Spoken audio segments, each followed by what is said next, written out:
Scano, Sego, and good afternoon Six Nations members. I hope this message finds you at home, safe and healthy.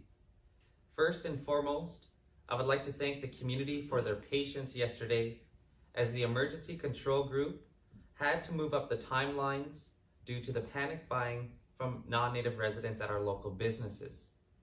I would like to clarify a few items.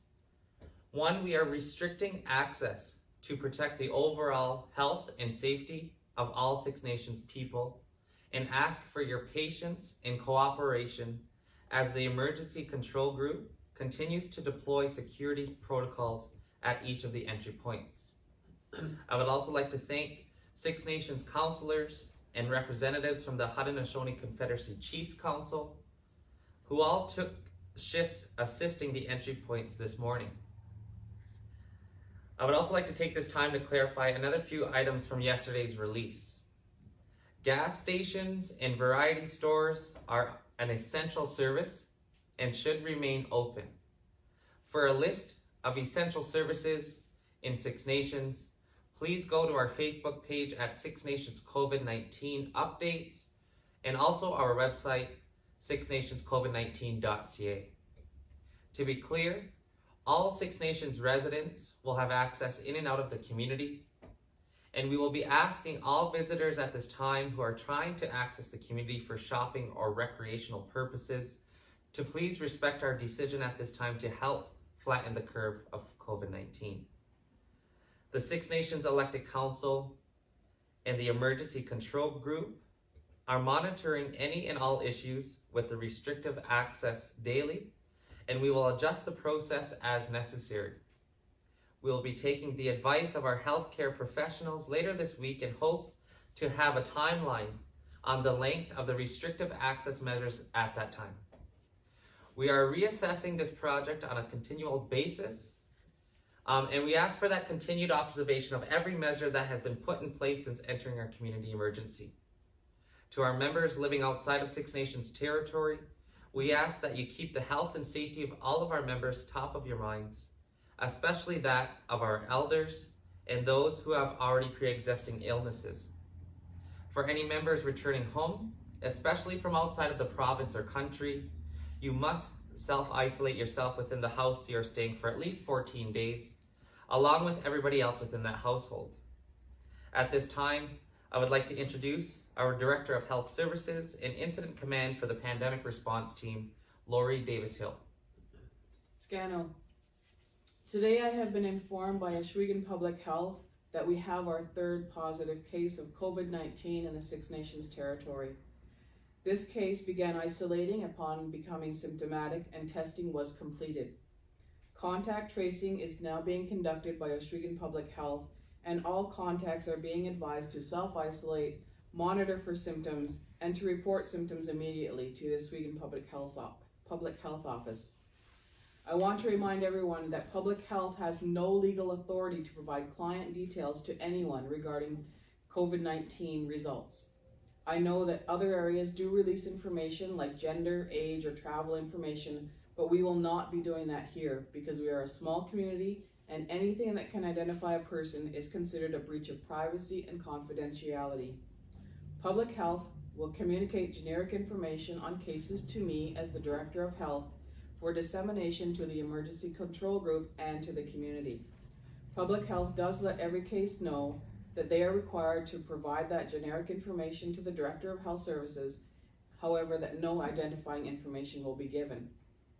We cannot control what clients or their family members choose to release or what is posted on social media, but you can be assured that any information presented in that forum has not been released by the Office of the Ohsweken Public Health or Six Nations Health Services. If you are experiencing symptoms, you should call the Six Nations COVID-19 information line toll-free at 1-855-977-7737 or 226-446-9909 and advise them of your condition. If you are experiencing symptoms, the assessment center will connect you with a nurse and a physician. If a test is ordered, a person is considered a probable case, and the public health office will immediately begin contact tracing. This means finding anyone the sick person has had close and prolonged contact with for 48 hours prior to the development of symptoms and for 14 days after. These contacts are then ordered to also self-isolate for 14 days. During that time, the public health office calls the sick person daily or every other day to monitor changes in their condition and to reinforce the importance of self-isolation for themselves and anyone living in the home and any others who are identified as contacts. For anyone who remains symptomatic, they are required to continue self-isolation, and the public health office will continue to monitor them.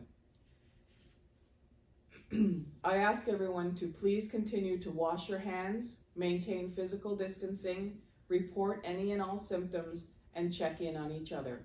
Let's stay safe. Thank you for that update, Lori. I would like to take the time now to introduce the Director of Public Works, Mike MONTOUR, who will be talking further to the updated project, Protect Our People. Thanks, Chief.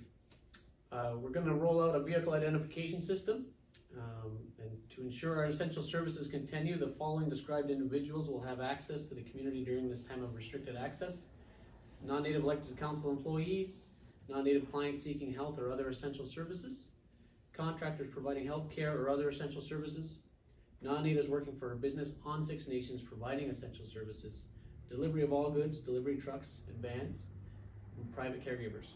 If there are any questions or concerns, please contact our community hotline at 519-717-6639.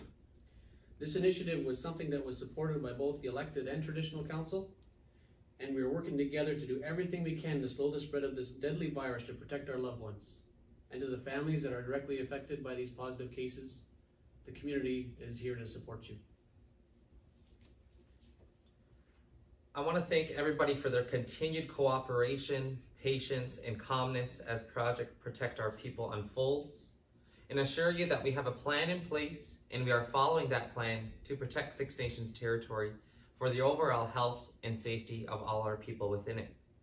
I'd like to end by reminding everybody that is assisting the entry points to continue with respect, kindness, and a good mind as we make our way through this difficult time together. Now is the time to all be there for each other, and in the true strength of a community in the face of adversity is how we protect our elders and our most vulnerable. Thank you, and Yawa.